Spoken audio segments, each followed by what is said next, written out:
Salut à tous les amis, bienvenue dans cette nouvelle vidéo. Après une petite pause de 2 semaines justement sans vidéo, je reviens pour le bilan de mon portefeuille 2025, car au moment où je tourne cette vidéo, on est le 27 décembre et on va faire un bilan tout simplement de la performance de mon portefeuille. Donc sur compte titre sur le broker eToro. Donc c'est parti. Donc comme tu peux le voir, donc là c'est on va dire c'est la performance de cette année. Donc au mois de janvier, tu vois, j'avais bien commencé, j'avais 1% de performance. Et ensuite février, mars et avril. Alors je sais pas si tu te souviens, mais il s'est passé pas mal de choses à ce moment-là. Et surtout le mois d'avril avec la taxe douanière de Trump. Et du coup beaucoup d'instabilité politique à ce moment-là. Et ce qui est bizarre, c'est que, par exemple, les marchés ont vraiment fait un mini crack au mois d'avril. Et tu vois, au mois d'avril, j'ai quand même réussi à bien tenir la barre avec un moins 1,24. Alors qu'au mois de mars, ben, je suis quasiment tombé à moins 2,70%.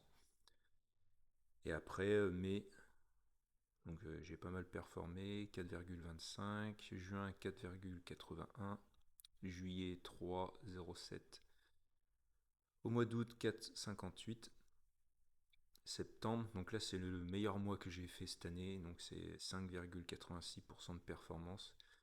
Et après, donc le dernier, on va dire, trimestre, octobre, novembre, décembre, donc là bah, j'ai vraiment sous-performé, sachant que ouais, le plus bas c'était au mois de mars, octobre, novembre, décembre.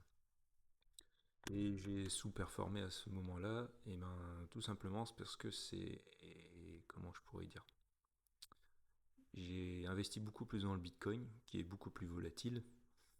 Et le Bitcoin n'a cessé, à partir de ce moment-là, octobre, novembre, décembre, de baisser.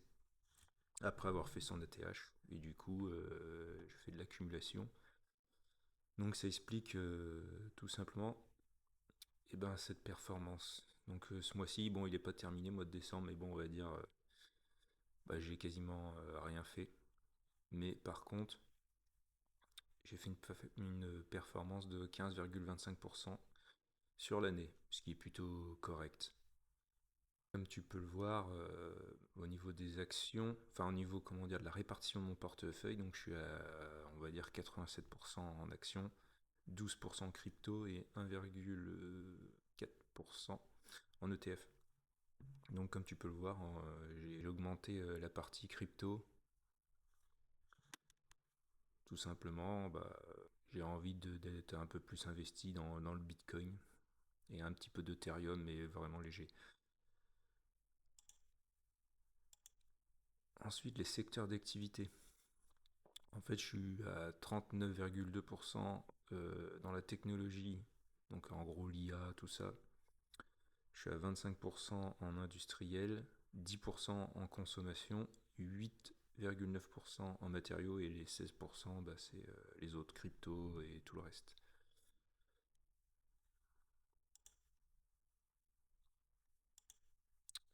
Alors, la répartition des pays. Alors moi, je suis pas full États-Unis, full US. J'aime bien aussi quand même la Chine, je trouve que c'est un marché intéressant et peut-être d'avenir.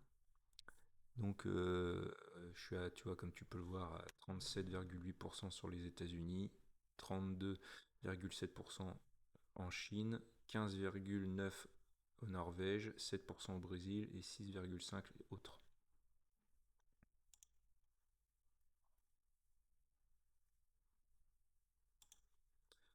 Après, juste pour ceux vraiment qui ça peut intéresser, donc moi je suis sur le Nasdaq, la bourse de New York, Hong Kong, Oslo, puis après le reste un peu partout.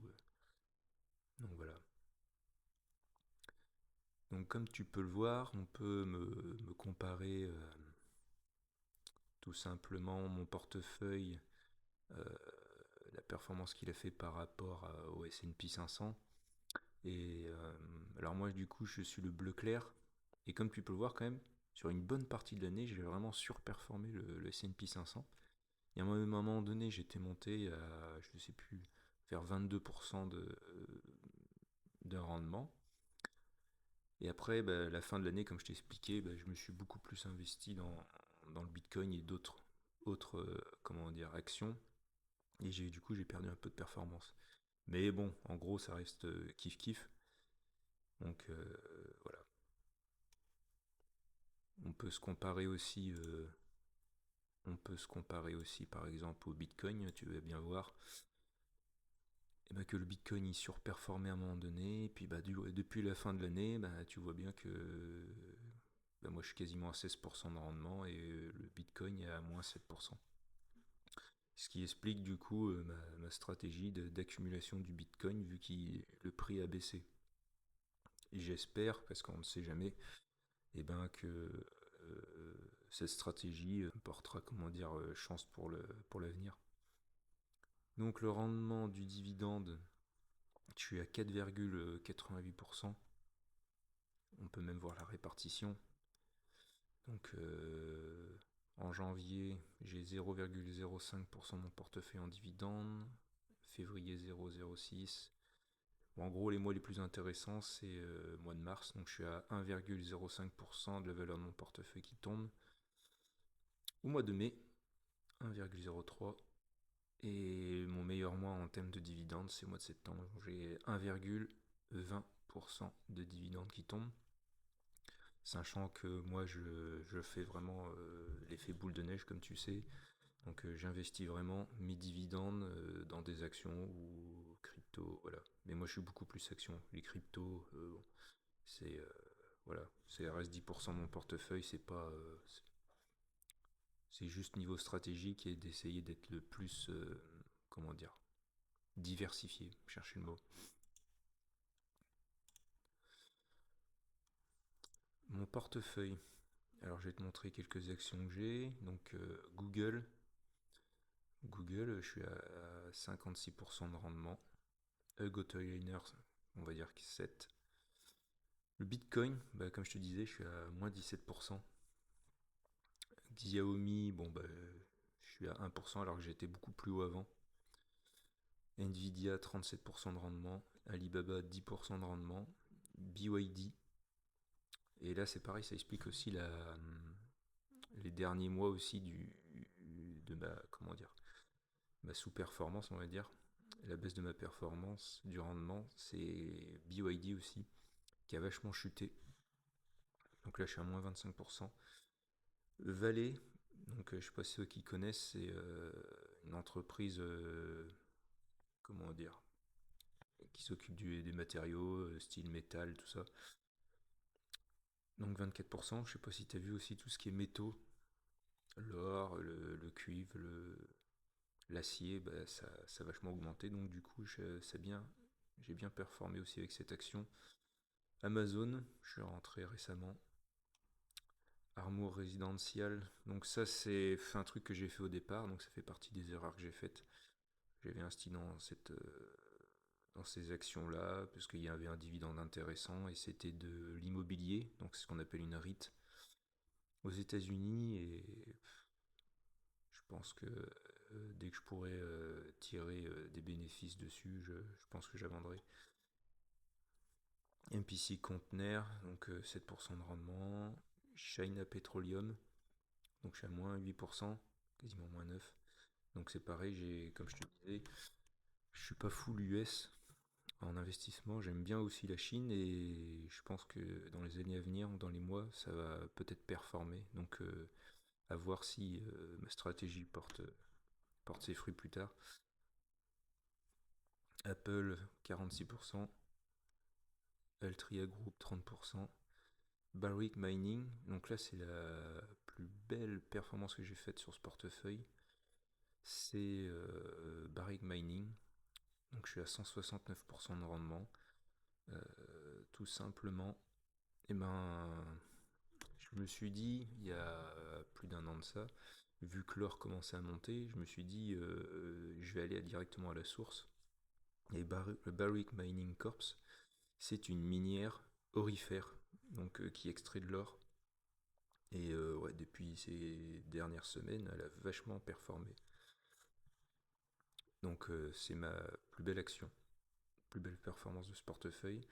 Après, j'avais investi dans un ETF monde High Dividend, High Dividend, donc 17% de l'Ethereum.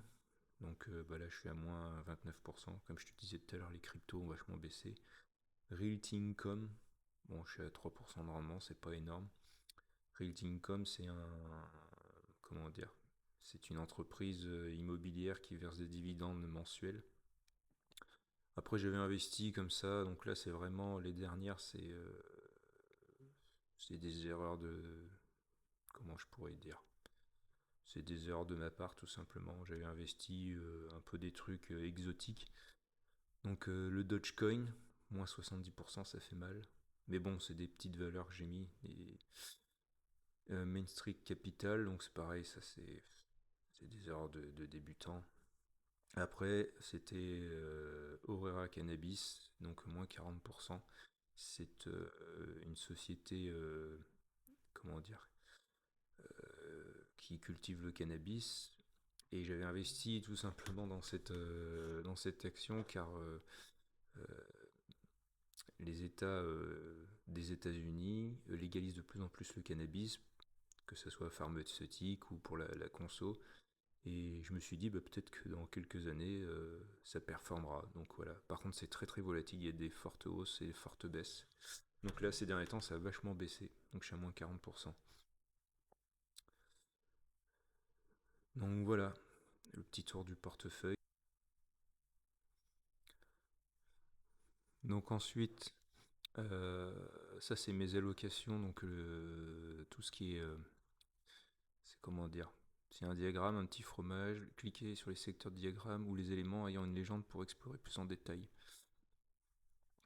Donc je suis majoritairement investi sur Xiaomi, le Bitcoin, BYD, Alibaba, Oegoto Liner, Nvidia, Google, MPC Container, Amazon, Valley, Ethereum et après j'en passe. Donc ma plus grosse ligne c'est Xiaomi, BTC.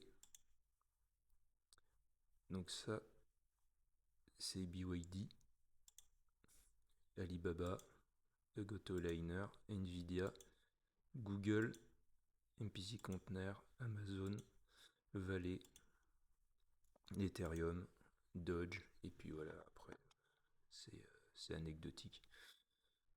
Donc voilà les amis, tout simplement. Donc cette année a été chargée, on va dire, oh, comment je pourrais dire, elle a été chargée au niveau de la bourse avec bah, notre ami Trump qui a fait pas mal de vagues. Mais je suis, à titre individuel, je suis quand même assez content bah, d'avoir réussi à coller au S&P 500 parce que tu as plusieurs stratégies. Tu peux investir dans les ETF. Donc par exemple S&P 500, et bah, tu suis tout simplement passivement le cours de cet indice. Et après, bah, sur les comptes titres, tu peux faire du stock picking. Donc sur ce portefeuille-là, c'est ce que je fais. Parce qu'après, j'en ai un autre que j'ai jamais montré. Mais voilà, c'est stock picking, c'est à titre individuel, moi j'aime bien. Tu comment dire, tu apprends à comment dire, à analyser les entreprises, à faire de l'analyse graphique. Après voilà, c'est soit t'aimes pas. Mais voilà, je trouve que c'est intéressant et puis ça t'apprend aussi à découvrir l'économie mondiale, comment ça marche. Donc voilà, je suis quand même à titre individuel satisfait de cette année 2025 et j'espère qu'en 2026, eh ben, on pourra faire peut-être mieux. Voilà, parce que encore une fois, personne ne peut savoir ce qui va se passer dans le futur. Et en tout cas, on essaiera de faire peut-être mieux. Donc voilà, en tout cas, je te laisse là. Je te souhaite de passer de bonnes fêtes de fin d'année, bientôt le nouvel an, et on se dit à bientôt pour une nouvelle vidéo. Allez, à plus tard, salut.